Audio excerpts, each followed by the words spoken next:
Hoje eu tô com um convidado super especial aqui. Foi bem difícil convencer ele, porque ele é muito mais dos bastidores. Mas ele já havia me prometido, né, que estaria aqui e tá cumprindo a promessa pra vocês. O intuito desse vídeo é ele responder algumas perguntas, né, que vocês fazem, que vocês também querem saber. Eu me coloco muito no lugar de vocês, porque no meu momento de deserto eu também queria saber muito o que se passava do outro lado. Havia pouco conteúdo nesse sentido. E conversando, né, muito com ele, eu sei muito o que se passava do outro lado, mas nada melhor do que ele pra contar, né, pra vocês. Então eu separei algumas perguntas, foram muitas, tem muitas perguntas, mas eu separei algumas, assim, que vocês colocaram lá no Instagram, aqui no YouTube, né, pra que ele possa responder, tá bom? Então vamos lá. Primeira pergunta diz o seguinte: como estava o seu relacionamento com Deus quando resolveu sair de casa? Não estava tendo relacionamento com Deus, porque estávamos afastados da igreja, e isso aí, com afastamento, eu já não orava mais, não lia a Bíblia, não congregava, e isso me afastou. Então eu mesmo me afastei de Deus e comecei a viver por mim mesmo. Quais foram as suas considerações quando resolveu pelo divórcio? O que você pensou assim, agora eu vou me divorciar e pronto?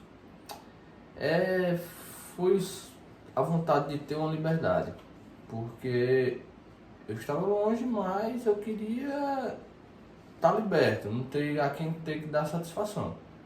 Então isso foi o que fez eu querer me divorciar, e como já não estava congregando, já não estava tendo relacionamento com Cristo, então o Espírito Santo já não me incomodava eu fazer as coisas erradas. Queria estar livre, né, no caso. Exato, Assim. O que te levou a buscar uma outra mulher, estando você ainda casado, quando tudo isso aconteceu? Como eu estava em outro estado, nesse momento, vivia em torno de mais ou menos 150 km de distância, eu saía de casa na segunda de madrugada, só voltava na sexta-feira de noite. Então, eu acabei querendo buscar alguém para estar num relacionamento no meio. Então, algo que fosse momentâneo. Então, para que eu encontrasse durante a semana, enquanto eu não estava em casa. Porque você não cogitava voltar pra casa, né? Tiveram momentos quando você decidiu realmente que queria se divorciar, que você dizia que não voltava mais de jeito nenhum. É aquela questão, acaba a gente tendo vergonha nesse processo. Você não tem coragem de pedir desculpas, não tem coragem de chegar e falar a verdade do que está acontecendo. A distância também não ajudava, e todo esse processo acabava ficando difícil. Como eu não tinha coragem de chegar em casa e dizer assim, tá acontecendo isso e isso, então era mais fácil para mim chegar e dizer assim, não, quero me separar. Entendi. Por muitas vezes você disse a mim mesma que você não me amava mais. E você falava disso com muita certeza, quando você dizia que não amava mais, era isso mesmo? Eu queria acreditar nisso, então eu comecei a colocar isso na cabeça para facilitar todo esse processo. Porque quando a gente fala demais, repete uma, duas, três vezes, pode ser até uma mentira, mas acaba se tornando uma verdade. De tanta gente repetir. Então eu quis acreditar nisso, que eu não lhe amava mais. E também facilitar você não querer também estar comigo, porque se você escutasse da minha boca que eu não lhe amava, era mais fácil a gente conseguir essa questão do divórcio. Era difícil, viu? Doía. Mas vamos lá. Por muitas vezes também, depois é que eu fiquei sabendo, quando você voltou e me contou, mas que você falou muito mal a meu respeito, e muitas mentiras, inclusive, sobre mim. Por que razão você tomou essa decisão de falar em verdades e, enfim, falar mal de mim pra ele? Eu tive que querer desacreditar o que era bom de você. Então eu comecei a falar as inverdades, porque isso ia facilitar pra mim. Se ela é uma mulher desse jeito, dessa forma a forma que eu saí falando, então isso aí ia facilitar, dizer assim, realmente, se ela é desse jeito, então por que eu tô com ela?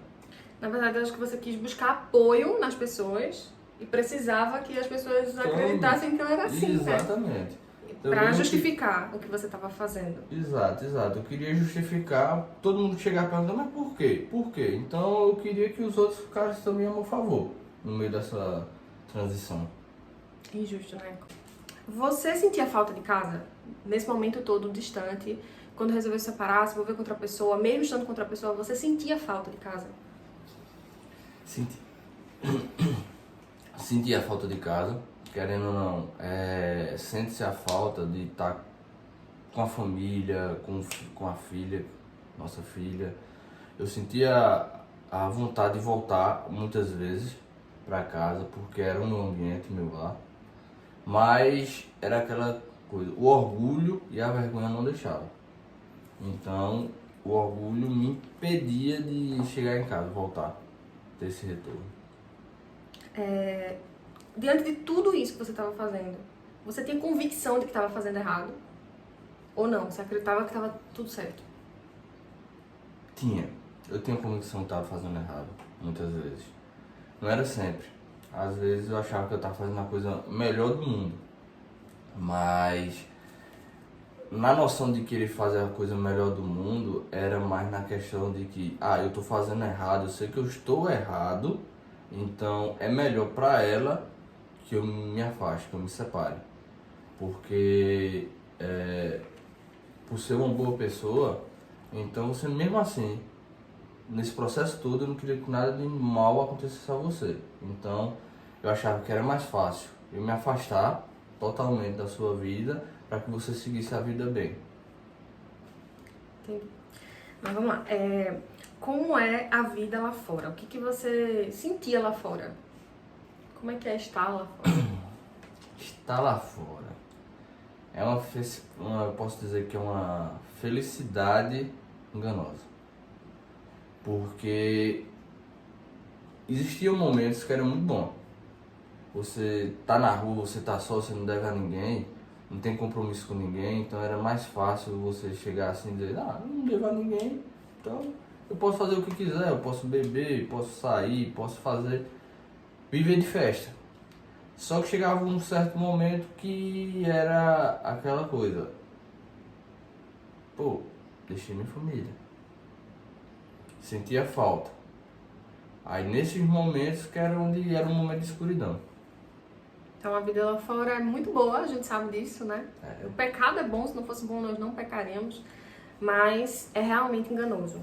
Tudo que a gente vive distante daquilo que Deus quer tem uma aparência de ser perfeito, mas não é perfeito. Só nos leva à morte realmente, né? Só nos leva a perder tudo aquilo que nós construímos em Deus. Como foi que você resolveu pedir perdão, assim?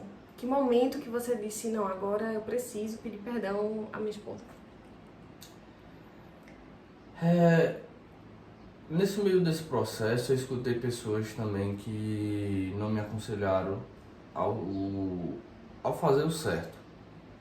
Inclusive, teve pessoas até cristãs que se envolveram no meio, que falaram que o que eu estava fazendo estava ok. Mas o temor de Deus uma hora chega.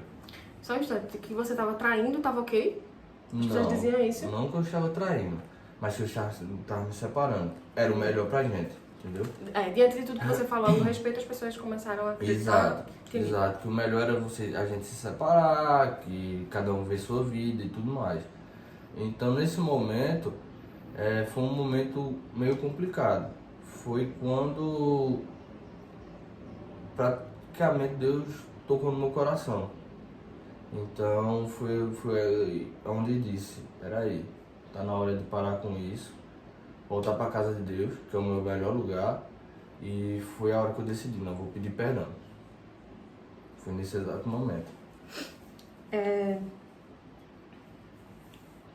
Você chegou a assumir a OM para as pessoas? Se sim, para quem?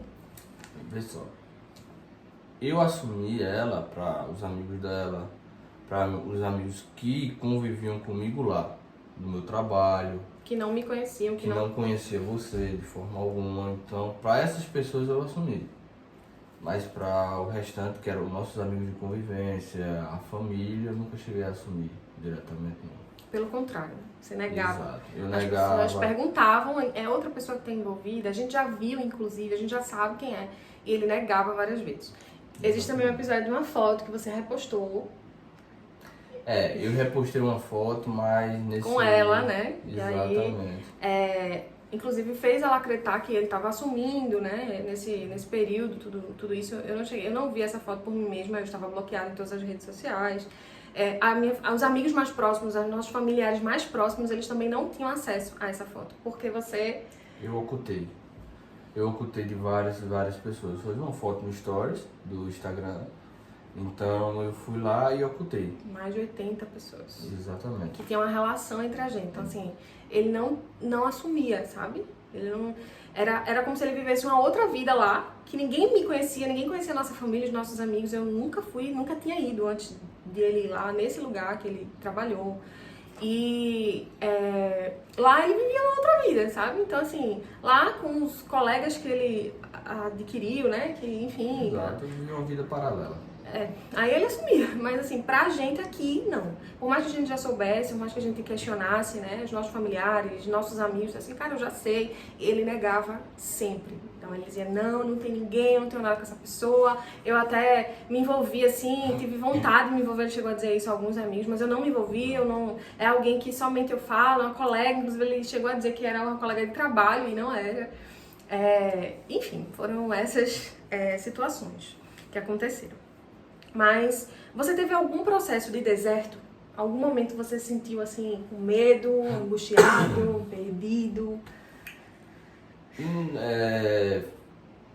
Teve um momento que quando eu senti totalmente afastado de Cristo, onde o Espírito Santo não me tocava de forma alguma, que eu estava me sentindo realmente só, eu acho que foi o momento pior, porque eu não tinha apoio da família, não tinha apoio de ninguém, de amigos, de nada, e eu já sentia falta de Cristo nesse momento. Parecia que eu estava clamando por Ele e Ele tinha sumido nesse momento, então eu não escutava mais a voz de Cristo, mas foi porque eu me distanciei tanto que eu não consegui mais escutar Ele.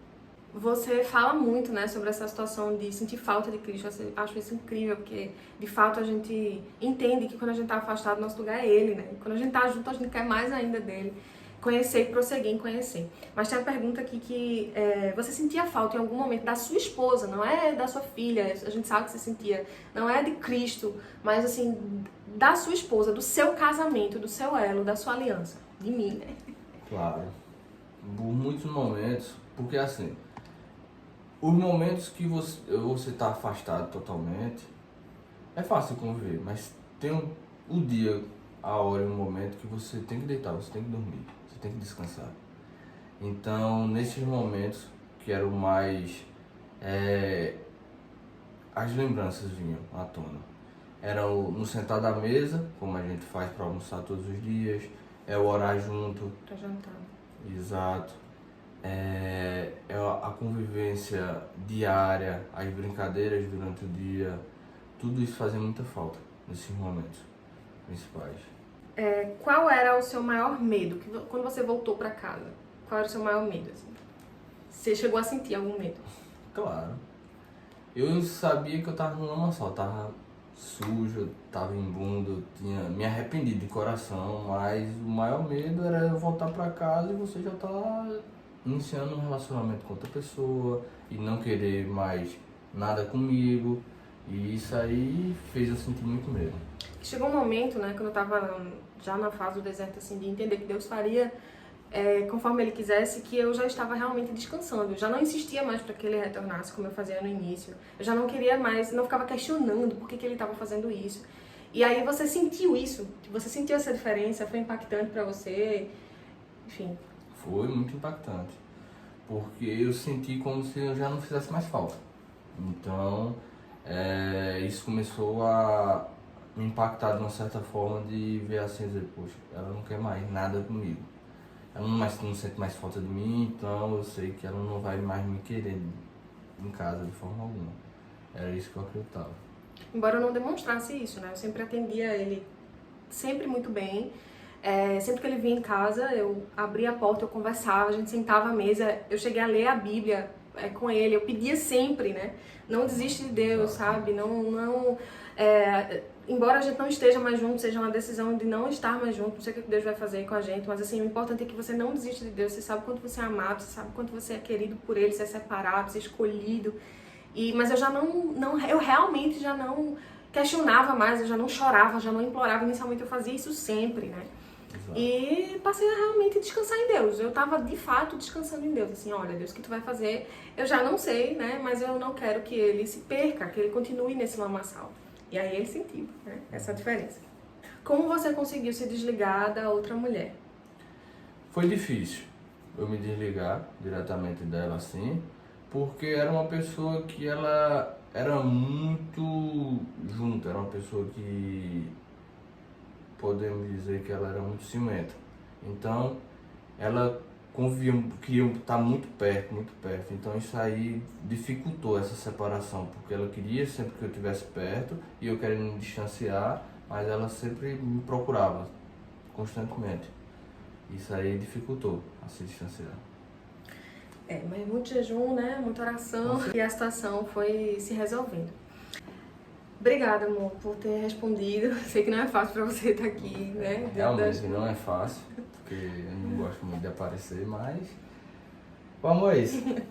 E é um ministério, né? Isso aqui foi o Senhor quem nos deu. E quando ele falou comigo sobre isso, ele não falou só comigo, ele falou com ele também. Com certeza. E ele tinha nos prometido, né? Que muito ele iria fazer, que a honra e a glória é dele, nós não somos merecedores, nada do que o Senhor fez nas nossas vidas. Mas nós estamos aqui para contar o nosso testemunho, para dizer a você que você continue crendo que o Senhor pode fazer. E aí, para a gente fundamentar essa palavra, né, e terminar esse vídeo, a gente vai aqui para 2 Coríntios, no capítulo 5, versículo 17, que diz assim: assim que, se alguém está em Cristo, nova criatura é. As coisas velhas já passaram, eis que tudo se fez novo. Então o Senhor, ele, antes de eu perdoar, o Senhor já perdoou o pecado dele, os meus pecados também, os seus pecados, do seu cônjuge. E para Deus não importa o que aconteceu, o que foi que vocês fizeram, né? O importante é que a gente se arrependa genuinamente e que a gente não faça mais. Quando Jesus ele perdoou aquela mulher, né, no meio daquelas pessoas, ele disse: quem é que não tiver pecados, que atire a primeira pedra. Ele disse para ela: olha, vai, você está perdoada, mas vai e não peques mais. Então o interessante é a gente perceber que houve mudança, que houve transformação. Porque se não for assim, né, não tem como a gente ter uma restauração verdadeira. E a restauração que Cristo quer em nós é a nossa restauração pessoal com Ele. Então eu fui restaurada e curada, e o meu marido foi também, passou também por esse processo de restauração e de cura, para que a gente pudesse estar aqui hoje. Então, eu não vou parar por aqui, você já está intimado a vir responder a outras perguntas, porque é muito importante, né, que a gente propague o que Deus pode fazer nas nossas vidas, e essa cegueira toda que ele fala, né, lá de fora, já não me dói mais, sabe? Teve um momento que me doía ouvir certas coisas, mas não me dói mais, porque eu entendo que, claro, ele tomou decisões erradas, no entanto, o Senhor é bom, ele é perfeito e ele pode todas as coisas. Então, um cheiro, até o próximo vídeo, que Deus abençoe o seu lar. Amém.